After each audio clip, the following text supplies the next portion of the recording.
The Penderwicks, a summer tale of 4 sisters, 2 rabbits, and a very interesting boy, by Jeanne Birdsall. Chapter 1. A Boy at the Window. For a long time after that summer, the 4 Penderwick sisters still talked of Arundel.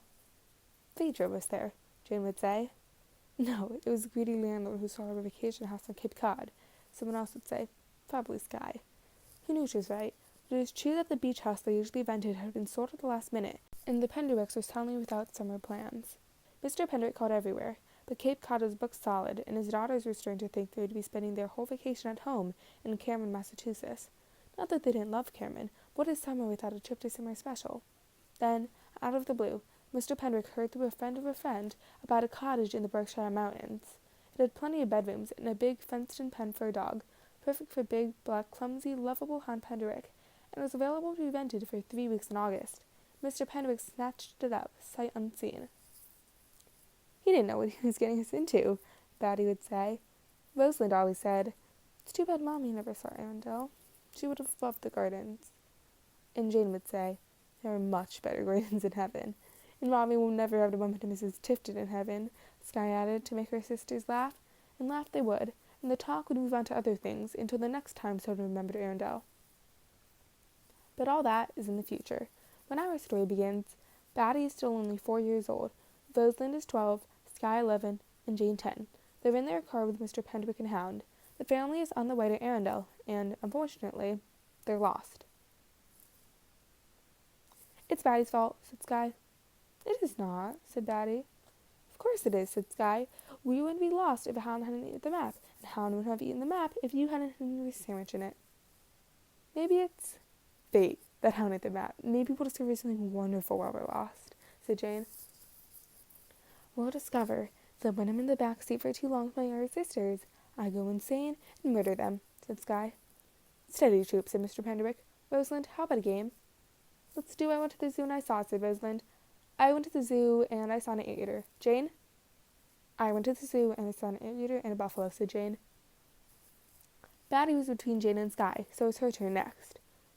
"I went to the zoo and I saw an anteater, a buffalo, and a kangaroo." "Kangaroo starts with a K, not a C," said Skye. "It does not. It starts with a C, like cat," said Batty. "Just take your turn, Skye," said Rosalind. "There's no point in playing if we don't do it right." Rosalind, who was sitting in the front seat with Mr. Penderwick, turned around and gave Skye her oldest sister a glare. It wouldn't do much, Rosalind knew. After all, Skye was only 1 year younger than she was, but it might quiet her long enough for Rosalind to concentrate on where they were going. They really were badly lost. This trip should have taken an hour and a half, and already they'd been on the road for 3.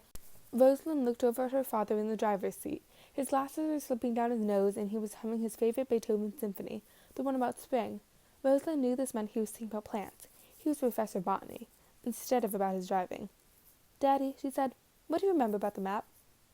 "We're supposed to go past a little town called Family, then make a few turns and look for number 11 Stafford Street." "Didn't we see Family a while ago? And look," she said, pointing out the window, "we've been past those cows before." "Good eyes, Rosie," he said, "but weren't we going in the other direction last time? Maybe this way will do the trick." "No, because all we saw along here were more cow fields, remember?" "Oh, yes." Mr. Penderwick stopped the car, turned it around, and went back the other way. "We need to find someone who can give us directions," said Rosalind. "We need to find a helicopter that can airlift us out of here," said Skye, "and keep your stupid wings to yourself." She was talking to Batty, who, as always, was wearing her beloved orange and black butterfly wings. "They're not stupid," said Batty. "Woof," said Hound from his place among the boxes and suitcases in the very back of the car. He took Batty's side in every discussion. Lost and weary, the brave explorers and their faithful beast argued among themselves. "Only Sabrina Starr remained calm," said Jane. Sabrina Starr was the heroine of books that Jane wrote. She rescued things. In the first book, it was a cricket. Then came Sabrina Starr Rescues a Baby Sparrow, Sabrina Starr Rescues a Turtle, and most recently, Sabrina Starr Rescues a Groundhog. Rosalind knew that Jane was looking for ideas on what Sabrina should rescue next. Skye had suggested a man-eating crocodile.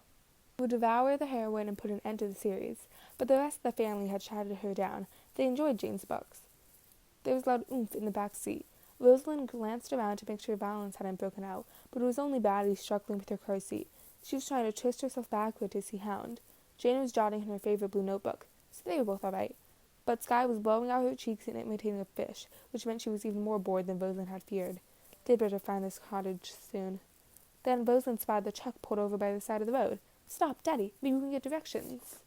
Mr. Penderwick pulled over, and Rosalind got out of the car. She now saw that the truck had tomatoes painted in large letters on each of its doors. Next to the truck was a wooden table piled high with fat red tomatoes, and behind the table, an old man wearing worn blue jeans and a green shirt with Harry's tomatoes embroidered across the pocket. Tomatoes? He asked. Ask if they're magic tomatoes, Rosalind heard. Out of the corner of her eye, she saw Skye hauling Jane back into the car window. My younger sisters, said Rosalind apologetically to the old man. I had 6 of them myself. Rosalind tried to imagine having 6 younger sisters, but she kept coming up with each of her sisters turned into twins. She shuddered and said, Your tomatoes look delicious, but what I really need is directions. We're looking for number 11 Stafford Street. Arundel? I don't know about any Arundel. We're supposed to be renting a cottage at the address. That's Arundel, Mrs. Tifton's place. Beautiful woman, snooty as all get out, too. Oh, dear. You'll be fine. There are a couple next to prizes over there. You're going to have to keep that blonde one under control, though, he said, nodding toward the car where Skye and Jane were now leaning out of the window together, listening. Muffled complaints could be heard from Batty, who was being squashed. Why me? Called Skye. The man winked at Rosalind. I can always spot the troublemakers. I was one myself. Now tell your dad to go down this road a little ways, take the first left, then a quick right, and look for number 11. Thank you, said Rosalind, and turned to go. Hold on a minute. He plopped a half-dozen tomatoes into a paper bag. Take these. Oh, I can't, said Rosalind. Sure you can. Tell your dad they're a present from Harry. He handed Rosalind the bag. And one last thing, young lady. You and your sisters better stay clear of Mrs. Tifton's gardens. She's touchy about those gardens. Enjoy the tomatoes. Rosalind got back into the car with her bag of tomatoes. Did you hear him? Straight, then left, then right, then look for number 11, said Mr. Penderwicks, starting up the car. What's this Arundel he was talking about, said Skye. And who's Mrs. Tifton, said Jane. Hal needs to go to the bathroom, said Batty. Soon, honey, said Rosalind. Daddy, here, go left. A few moments later, they were returning onto Stafford Street, and then suddenly Mr. Penderwick stopped the car in the middle of the road, and everyone stared in amazement. What had the family expected from a rental cottage? A cozy little tumble-down house with a few pots of geraniums in the front yard? Even Harry the Tomato Man's news hadn't changed that. If anyone had thought about it at all, they had figured snooty Mrs. Tifton lived in a cottage next to theirs, and grew vegetables in carefully guarded garden plots. That's not what they saw. What they saw were 2 tall, elegant stone pillars, the number 11 carved across one and Arundel across the other. Beyond the pillars is a lane widening off into the distance, with the double rows of tall poplars on either side, and past the poplars was a beautifully tended lawn, dotted with graceful trees. There was no house in sight. Holy bananas, said Skye. Cottages don't have front yards like this, said Rosalind. Daddy, are you sure you remembered the right address? Pretty sure, said Mr. Penderwick. He turned the car and started slowly down the lane, which wandered on and on until the Penderwicks thought they would never reach the end. But finally there was one last curve, the poplar trees ended, and Rosalind's fears were realized. Daddy, that's not a cottage. No, I agree, that's a mansion. And so it was, a huge mansion, crouching in the middle of formal gardens.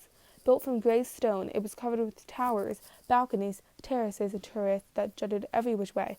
In the gardens, there were fountains and flowering hedges and marble statues, and that was just in the part the Penderwicks could see from the lane. The exhausted travelers saw before them a dwelling fit for kings. Caparvel, Eldorado, Camelot, said Jane. Too bad we're not kings, said Skye. We're still lost, said Rosalind, discouraged. Buck up, Rosie, said Mr. Penderwick. Here comes someone we can ask. A tall teenage boy pushing a wheelbarrow had appeared from behind a large statue of Cupid and Venus. Mr. Penderwick rolled down his car window, but before he could call out to the boy, a familiar gagging noise came from the very back of the car. Hound's gonna bark, shrieked Batty. The sisters knew the drill. In a flash, they flew out and around to the back of the car and dragged poor Hound over to the side of the lane. He threw up on Jane's sneakers. Oh, Hound, how could you, moaned Jane, looking down at her yellow high tops. But Hound had already wandered off to inspect a bush. This isn't as bad as the time he ate pizza out of the garbage can, said Skye. Batty crouched down to inspect the mess. There's the maps, he said, pointing. Don't touch it, Rosalind exclaimed. And Jane, stop shaking your sneakers. You're splashing it around.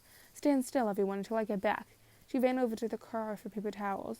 The teenager with the wheelbarrow had come over to the driveway, and Mr. Penderwick had gotten out of the car and was talking to him. I see there's some Linnea borealis here along the drive. Odd place for it. But I'm particularly interested in the Cypripedium arietinum, if you know of any good places to hunt for it. It likes swampy land, some shade. Rosalind ducked her head into the back of the car and rooted around among the luggage. Her father was talking in Latin about plants, which meant he was happy.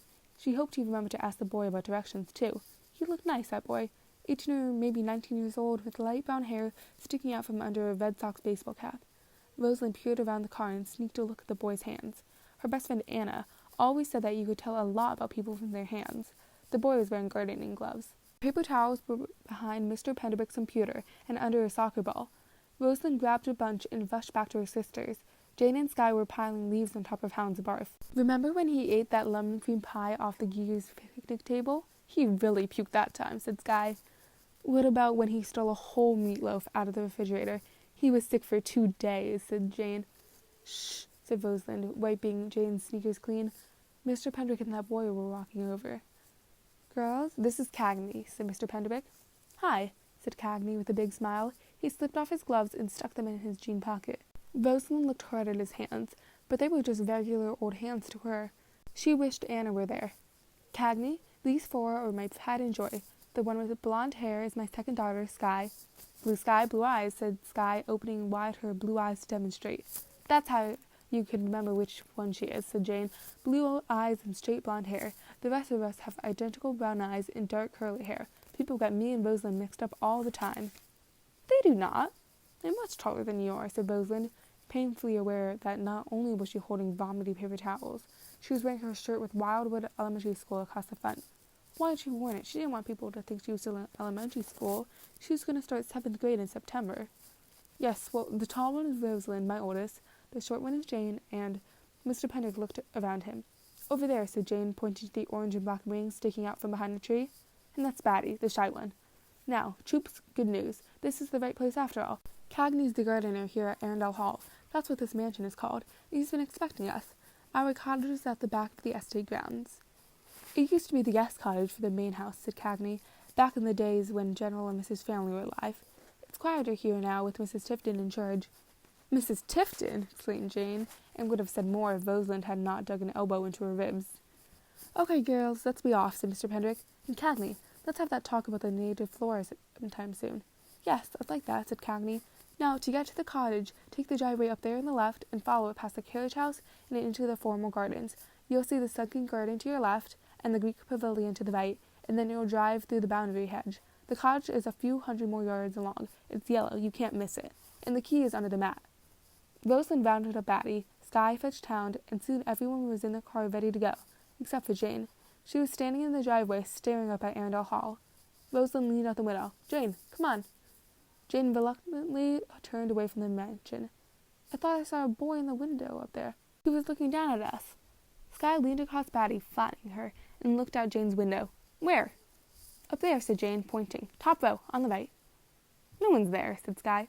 Get off me, said Batty. Skye settled back into her own seat. You imagined him, Jane. Maybe. I don't think so, said Jane. But whether I did or not, he's given me a good idea.